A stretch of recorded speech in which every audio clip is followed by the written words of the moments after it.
So if you don't want to be on screen, please make sure that your video is turned off and your microphone at the moment, so that we don't get any feedback. Thank you to those that are actually here. It's lovely to have you on board and so much interest in our program here today. I think we might perhaps start with introductions. Linda, Sure. would you like to introduce yourself first?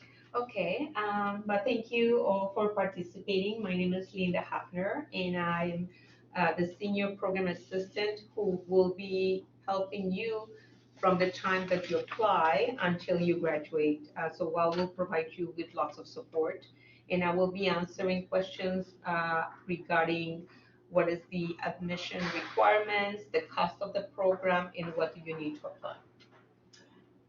Linda. My name's Kerry Rennick and I am the coordinator for the program, and I'm the one that you need to chat to for all things academic. Hi, neighbor.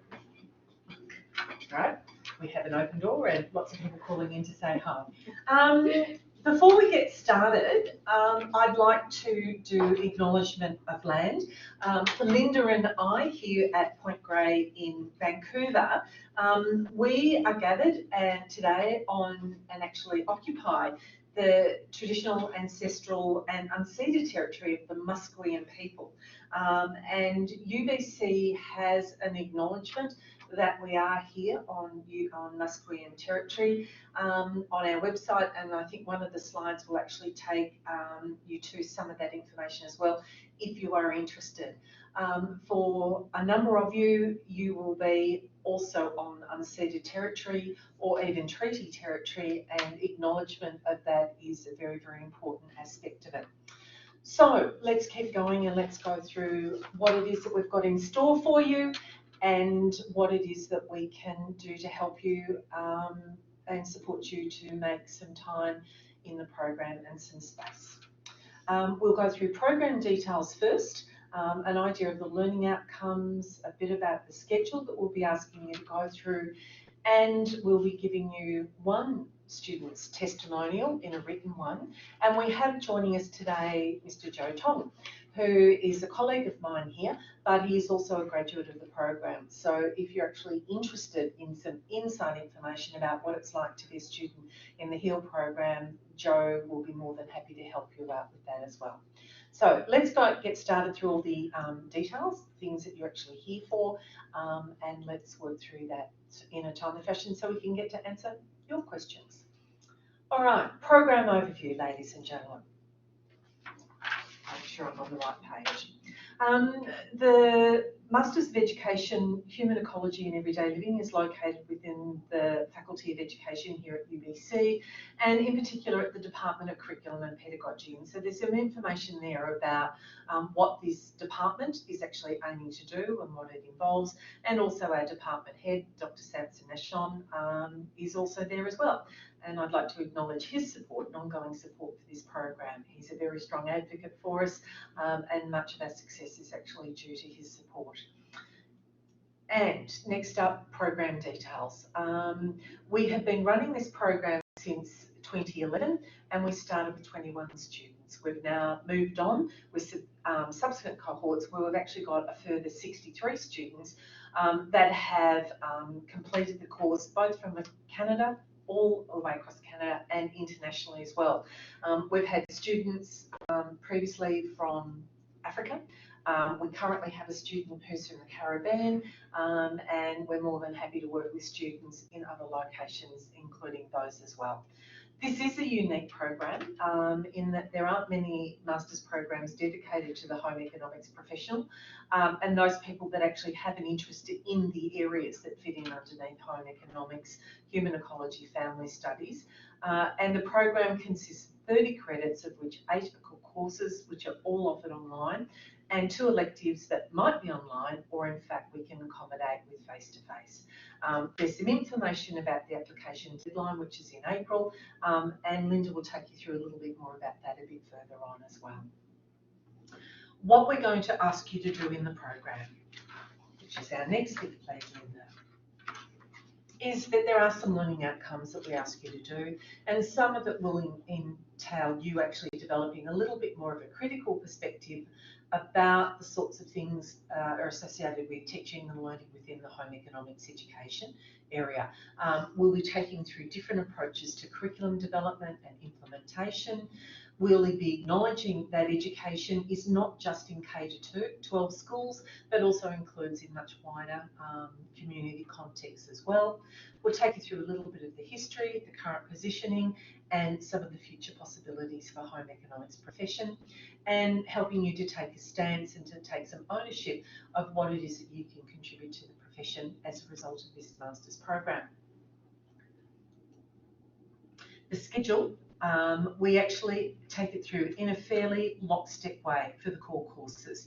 And this has been, our experience has been that people have been much more successful by taking this program. All of you have got family commitments.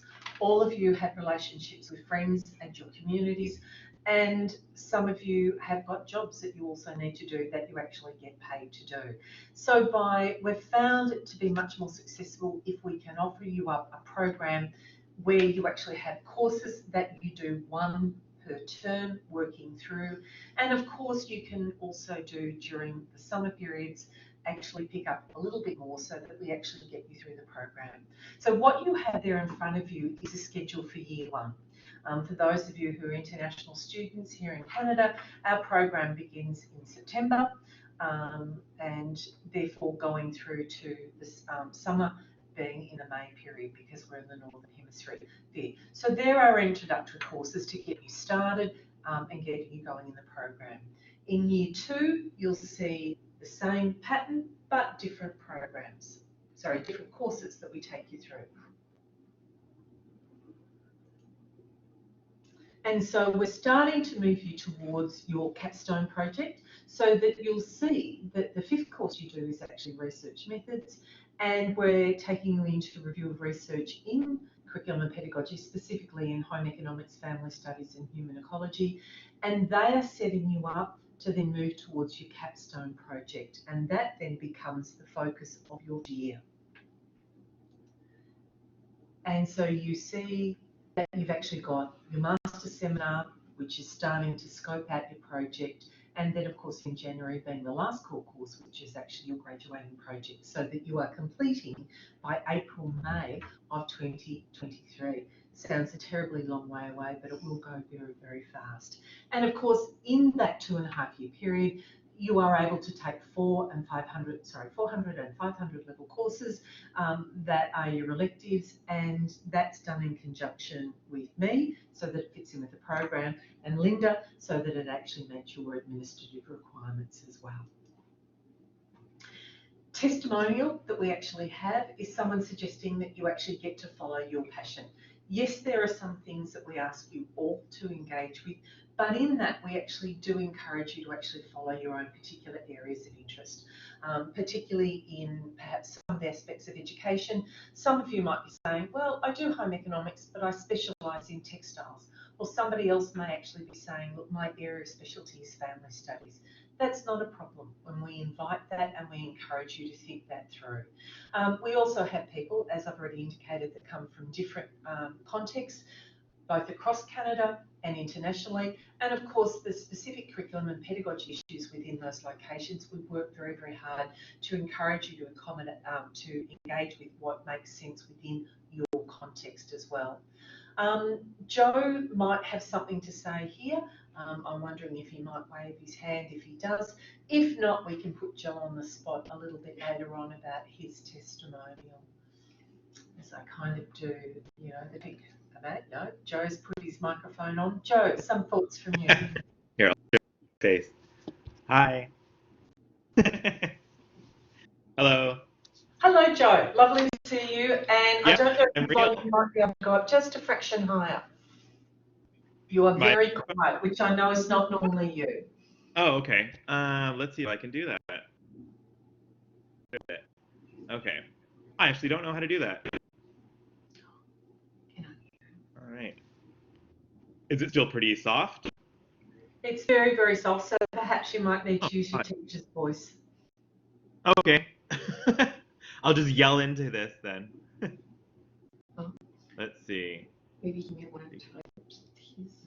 if somebody has a question here for him. Certainly, if people have got questions for Joe, you might want to type them in.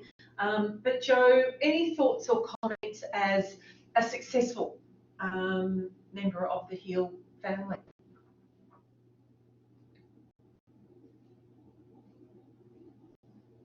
Joe might be working with his technology. Perhaps, Joe, we come back to you, might be the way to go. We need to raise this here and then we can put it again. I'm assuming you've dropped out because you're working with your technology, so we'll work on a little bit further and hopefully give you a bit of time maybe to maybe get your sound right.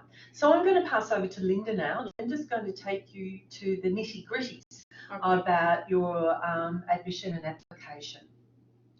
All right. So in order to be admitted as a graduate student at UBC, you need to have completed a 4-year undergraduate degree and have an average in your 3rd and 400 level courses range of 76%, which is a B+. If on top of your undergraduate degree, you also have completed a Bachelor of Education, then your GPA calculation, it will be a little bit lower. So you would only need 68% or a B- range in your first undergrad degree in order to be considered for admission at UBC by graduate studies. However, we have had other applicants who, they haven't met the minimum required admission by their academia, the GPA calculations. So those applicants, they have been admitted with a special case rationale, which is a rationale that is written by the department where Carrie works, just to justify that you would be able to complete successfully your degree, even though that your GPA calculation, GPA average was a little bit below what it was required. You also have to have a 2 years teaching experience, or an equivalent. I cannot see very much here. It is regarding what the department it is requiring that you need to have. Thank you. Okay, so so the minimum of 2 years teaching experience or the equivalent combination of engagement with schools, community, non-governmental organization, or other education oriented environments. And for those applicants who English was not the first language that they've been taught, they will need to satisfy the English language requirements. And so they would have to provide with either the TOEFL or IELTS test, and they have to have a certain scores. If this applies to you, you can contact me and I can provide you with more information. So your English language requirement test, they had to be not older than 2 years. So you would need to provide, once that you apply, you will have to provide us with one set of transcripts from all of your post-secondary institutions that you attended, except for UBC transcripts. We do not need those, as we will be able to find you in our records. Please make sure that you save each transcript that you have back and front as a single PDF file. So when you are completing your online application, you have to disclose all of the institutions that you have attended, and you would upload one copy of that transcript into your online application. You also will have to upload your resume and a 600 statement of intent of your home economic experience, professional goals, and the anticipated benefit of the involvement of this program. You would also need to provide 3 letters of recommendations from either educator, supervisor, or colleagues or clients that speaks to the ability to complete a graduate degree and the interest in home economics or family studies, textiles, or consumer studies. So when you are completing your online application, you will enter the name and all of the information of your three references. You will disclose if that reference is an academic reference or if it is a professional, because the system automatically, once that you submit your application, the system automatically will submit and send a form, which is called an e-reference form, to that referee. And that form will depend there is one form for professors and one for professional or administrators. So the system automatically will send the right form to your referees. So you do not submit those e-reference. It is your referees that they need to submit it. So once that you submit your application, they will receive this e-reference form. Your referees, they will have the opportunity to complete the form, save it and submit it, or they have the choice to upload their own letter of reference. As long as they answer all of the questions that they are listed in the form, that would be okay. Or they can do both. They can complete the form and upload their own letter of reference as well. If your referees, they do not have a professional email address, but they have a webmail address, then those referees, like a Gmail, Hotmail, and so on, the system cannot verify the that your referee is authentic. So those referees who have a webmail, they have to mail the letter of reference to my attention, to our department, and you will, all that information is in the website. So they have to make sure that they sign across the envelope sealed flat if they come by regular mail. This makes their letter official. If they're sending it through e-reference, you will receive notification immediately that they had sent it to us. So this is the website of where you would apply, and when you go to this website, the system is going to ask you what is the area of interest, and if you type in this HEE6, then it will take you to the right program. So you can start uploading your documents anytime. So if you don't have some of your documents, you don't have to worry. You just have to apply. And then you can upload the documents afterwards, after you apply. The application deadline is going to be April 19th, so that's when you will no longer will be able to apply. We encourage you to upload the documents as soon as possible because only complete applications are going to be reviewed by a review committee. Applications that they are missing some documents, they will not be reviewed right away. So the application fee, it is $104 for domestic applicants, and this is Canadian dollars, and $168.25 for international applicants. Oh my God. Okay. We'll It's just very small. So I just wanted to add regarding this.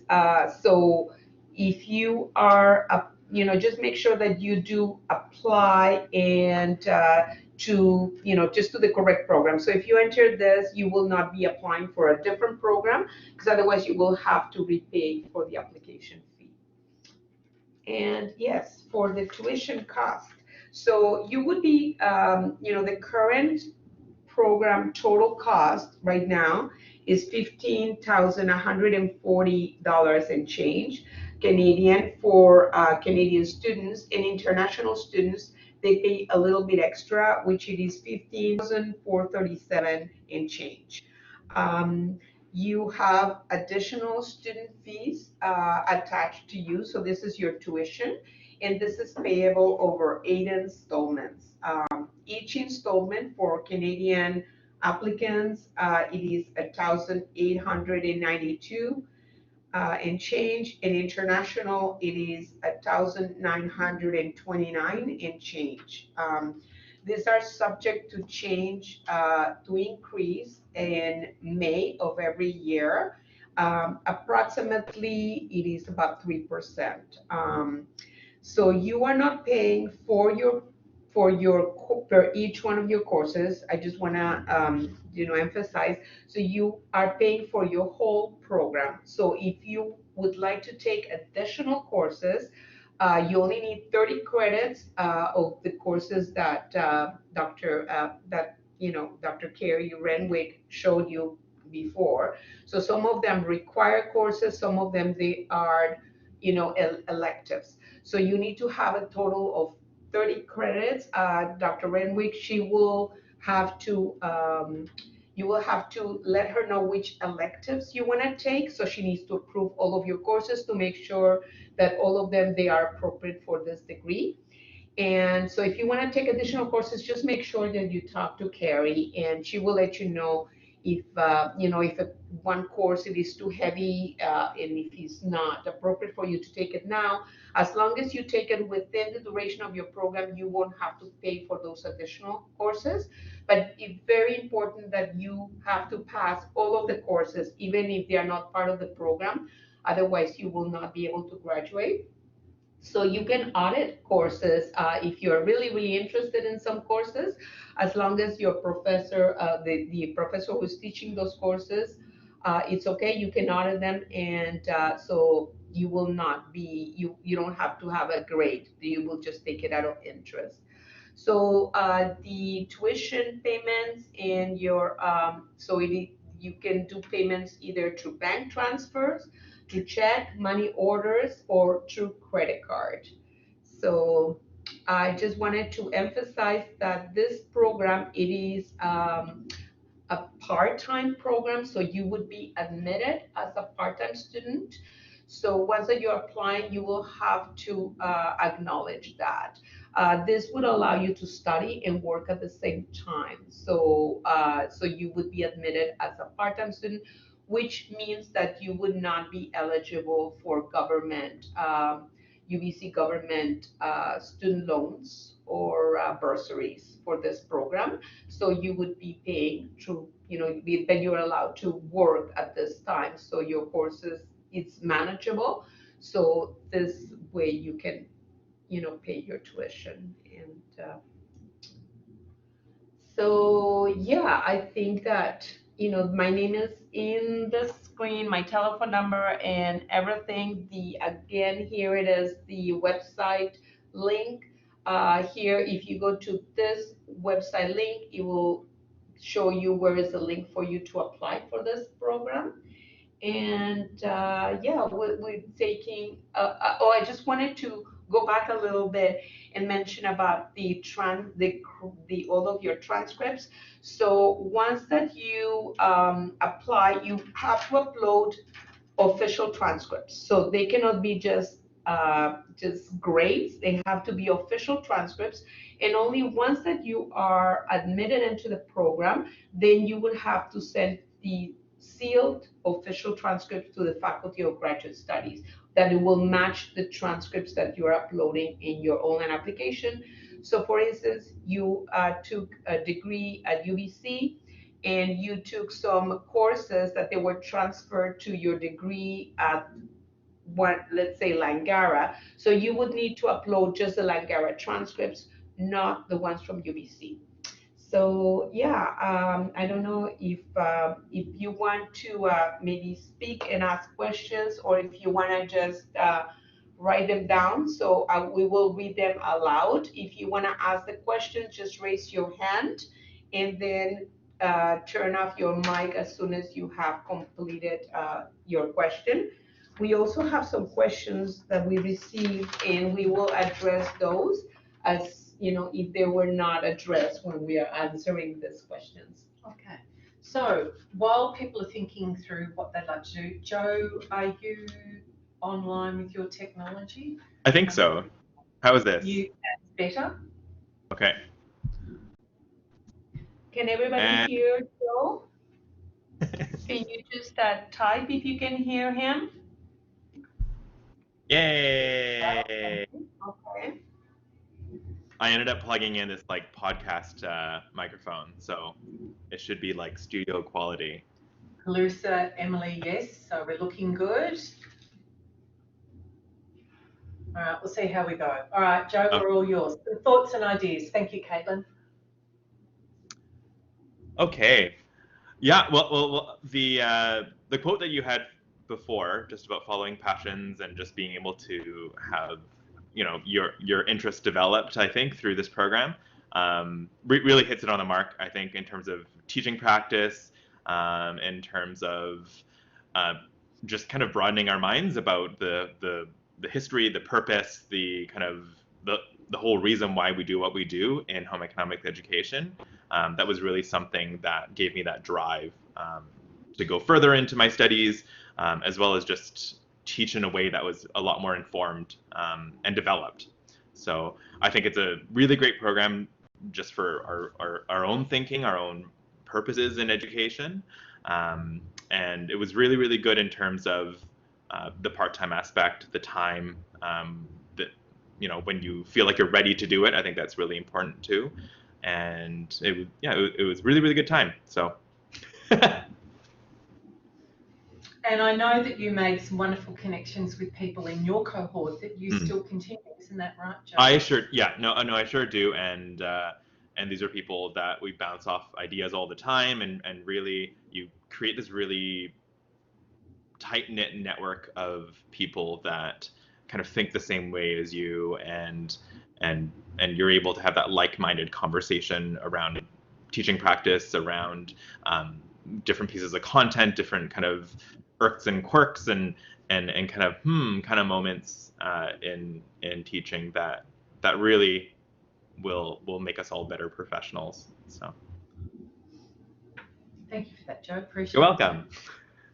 Okay, so how about we open up to some others who might have some burning questions that they might like to ask. If you either do a wave so we know who you are and so we can actually address you. Some people are still thinking. So Linda, how about while people are thinking, we actually did get some questions from people that ahead of this. Certainly there was some around the payments and how long the program goes, and I'm hoping that we've actually addressed that now, but if it's still not clear for you, let us know and we can go back to it. The key factors about being accepted into the program, certainly there is the academic standard and that's required to be considered, but in your 600-word description or rationale, I guess what we're looking for is knowing that you do understand the area and notion about the field of home economics, which includes human ecology and everyday living, and even though it's not necessarily teaching, that that you do have an orientation to the program, and that I guess that's something that we'd like you to take the opportunity of showcasing where you are and what it is that you're interested in. Somebody asked about planning ahead, about both how the program's done in the budget, and between it being in a staged approach, hopefully we've got that done. We've also someone asking about how to apply and when. I'm hoping we've got that done. So they're the administrative questions that people brought up, but there was also one about is there any potential issues relating to differences between curriculum in different locations? And there isn't, in the sense that we are actually opening it up for people to be able to talk about and explore curriculum, pedagogy, home economics, family studies, whatever it is that you're looking at in your location. So we are quite excited about the idea about encompassing and acknowledging and accommodating different locations and different perspectives. So it's not a barrier. Instead, I'd like to think that it's actually something that makes this program very, very strong and interesting and exciting as participants get, and instructors such as myself get to see what the similarities and the differences are, both across Canada, but also internationally as well. So I think I've done my fill for the questions that are there, but we're not seeing people raising hands or suggesting that they'd like to ask something. So I'm wondering, have we covered the sorts of burning issues that you might have? Oh, somebody's typing. Someone's typing. It looks like it's Alice's typing. Okay, so Emily wants to know is that she's curious of how many people are usually accepted into the program every year. Okay, that's a good question, Emily. We take everybody who's eligible and who wants to join us. So I guess that's it. It depends for year to year how many we take in, because some years seem to be more popular in terms of applicants. But really, we have a minimum number that we need to take in. My memory for this cohort is it's a minimum of 11 that we actually need to have in a cohort. So if we're under that, we actually can't run it. However, let's assume that 11 is the minimum. If we do have 18 eligible applicants that we put offers for and all are accepted, we would love to have all 18 of you on board. So if that's not quite meeting your answer or not answering your question, Emily, let me know. But while you think about that, we'll move on to Alice, who's actually asking, what's the final project like? Is it collaborative or individual? Alice, it's individual. We have had previously people working collaboratively on their data and the information that they've collected, but in the end, they've actually had to produce their own unique final paper. And there's an amazing array of projects that people engage with. One that immediately comes to mind is someone who actually walked from the border of Canada and USA and walked down a trail all the way down the west coast of the US, down to a finishing spot at the top of Mexico and the US border. And what she did some reflective practice and integrated her walking through different locations, different topographies, different geographic areas, and actually treated that as being a way to reflect on her practice as a professional. And that was really quite amazing. Other people have produced teaching materials, teaching and learning materials that they could use in their classrooms. So there's quite a range of things that are done, and the content may well be from family to food to textile studies. And so again, it's about what your interest, expertise and interest actually is. So if that gives you some idea, Alice, but have a think about it and come back to me if it's not quite right. Lindsay, you're suggesting how many hours a week would we need to devote to the program? That's a really interesting one, Lindsay, because my response to that is that it's a bit like measuring how long's a piece of string. It depends where things are at and how things connect with you. It also depends in some ways about your other time commitments that you need to go. Some people will dedicate a couple of hours during the week and a couple of hours on the weekend. At the master's level, I would think that if you set aside 4 to 5 hours a week would be the absolute minimum, but you can spread it out and dedicate it to depending on what your personal circumstances are. I tend to be somebody that tends to do it in blocks of time.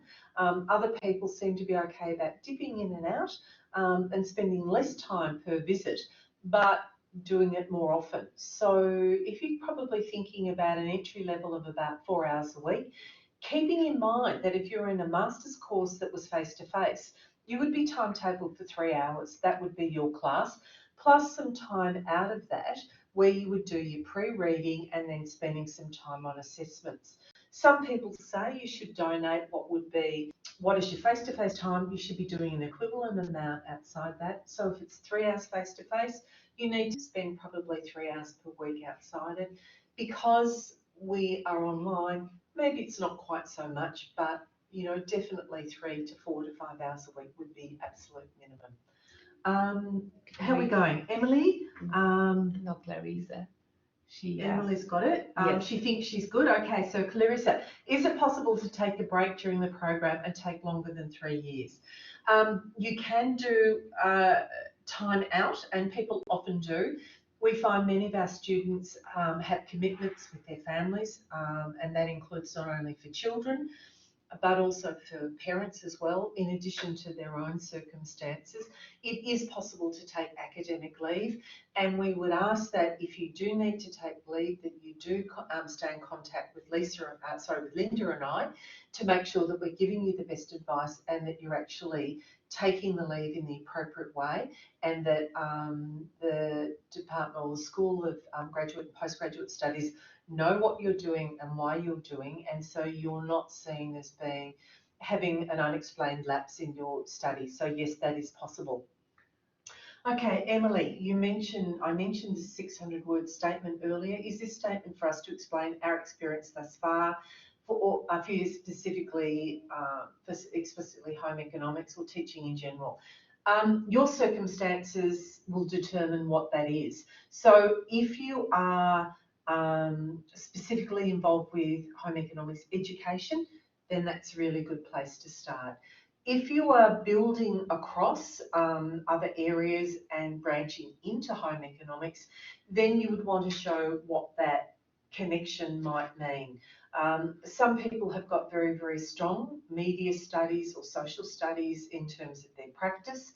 They may not, for various reasons, been able to spend a lot of time practicing home economics, either because of their qualification or because there's a lot of competition in their school. So you need to help us make the link between the areas of experience that you've got and how it links into this program.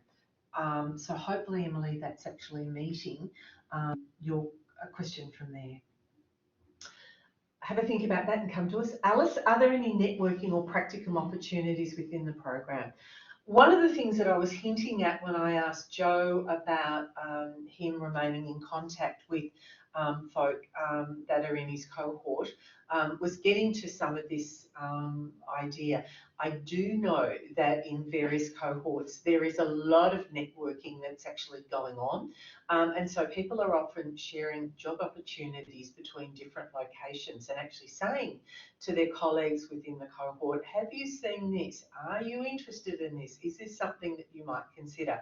So if you're thinking about that for networking, then definitely that's something that does happen. Regards to the practicum component, there is an assumption in your Masters of Education that if you are a teacher, you have already met your practicum requirements within your Bachelor of Education program. So the Masters of Education does not require that or build that in.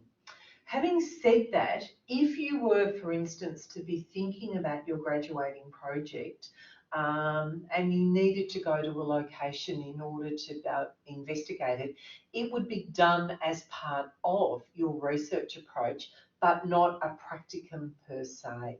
I hope, Alice, that addresses your question. We haven't got anyone poking. Oh, I've got a smiley face. That's nice. So thank you, Alice. That's great.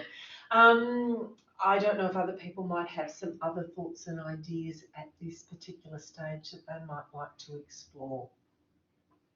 While we're waiting for people to have that final idea, I'd like to remind you that this recording we'll put up onto the website. This PowerPoint presentation will be up on the website as of tomorrow, as I look at Linda, who is our website manager guru, to give her a chance to do that. And I'm assuming that by tomorrow she'll have a chance to do that if it's not there already. This recording we won't put up until after the next webinar, which is February 19th. But we will put this recording up after that particular time, and so if you'd like to review the recording after then, you're very, very welcome to. Of course, if you'd like to come back to the second webinar, you are very welcome to do that, but I'm not sure you're necessarily going to hear something new at that particular time, but you are very, very welcome to. And if you know of colleagues or other people who might be interested, we'd love you to share that, you know, your excitement from today, she says, hopefully, but also that there is an opportunity for others to participate and to engage with the webinar on the 19th of February as well. Okay, I'm not seeing any more new things coming up at this particular stage. Having said that, Linda does have her email address there. I have my email address also on this PowerPoint presentation that will be up on the website. And if there are things that occur to you after this webinar and that you would like to contact us directly, please do. If there's anything that we can do to help you with your applications, that's our job. That's what we're here to do. And if you want anything clarified, please ask us. We'd love to hear from you. I'm doing that significant teacher pause for 7 seconds just to make sure that you have an opportunity to add anything else at this stage.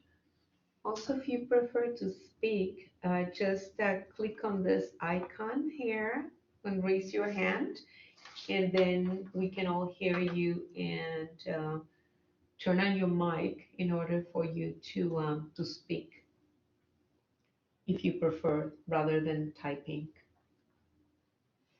I feel like I need to go to the update of the traffic conditions while we just wait for people to have some thoughts and ideas, but I've no idea what it's like where you are, so it probably won't be very useful.